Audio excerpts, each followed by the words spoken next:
रामायण के सभी पात्र प्रेरणादायक हैं। रामायण का प्रत्येक प्रसंग इसके विषय में आगे की कहानी जानने का उत्साह भर देता है। इसी कड़ी में सीता स्वयंवर की कथा भी बहुत दिलचस्प है। इस वजह से एक विशेष प्रकार का धनुष तोड़ने वाले राजा से ही सीता जी का स्वयंवर होना था। यह सुनने में तो एक साधारण सी बात प्रतीत होती है। उस समय में स्वयंवर कुछ इसी प्रकार होते थे, परंतु सीता जी के स्वयंवर का धनुष विशेष और रहस्यमयी था। बहुत से लोग सीता स्वयंवर के विषय में तो जानते हैं, परंतु इस धनुष के विषय में नहीं जानते। तो चलिए बताते हैं सीता जी के स्वयंवर में तोड़े गए धनुष का रहस्य क्या है। शिव जी का धनुष।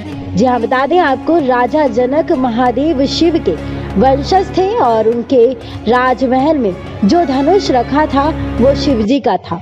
राजा जनक की पुत्री सीता उन्हें धरती से निकले एक मटके से प्राप्त हुई थी, इसलिए उनका एक नाम भूमिजा भी है। जब जनक ने अपनी पुत्री भूमिजा के स्वयंवर की घोषणा की तो शर्त रखी कि स्वयंवर में उपस्थित जो भी राजा जनक के महल में रखे धनुष की प्रत्यंचा को चढ़ा देगा, उससे ही सीता का विवाह होगा।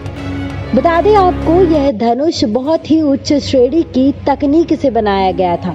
कहा जाता है यह उस समय की परमाणु मिसाइल या ब्रह्मास्त्र छोड़ने का यंत्र था। अब यह तो आप जानते ही हैं कि रावण बहुत ही योग्य, ज्ञानी और शिव जी का शुद्ध भक्त था।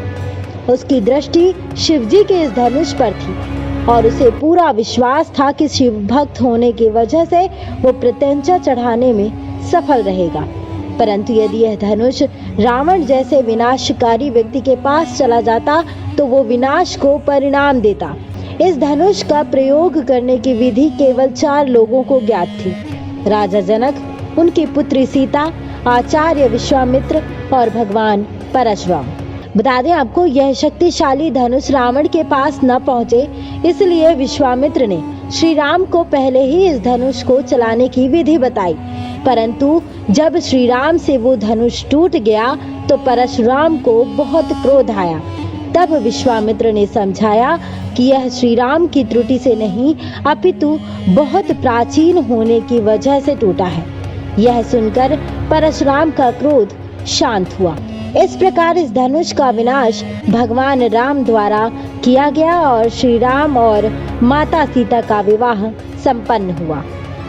बता दें आपको, हमें पूरी जानकारी वेबसाइट्स और अन्य जगहों से प्राप्त हुई है। जानकारी आपको कैसी लगी आप हमें कमेंट बॉक्स में कमेंट कर जरूर बताएं। Next 9 spiritual report.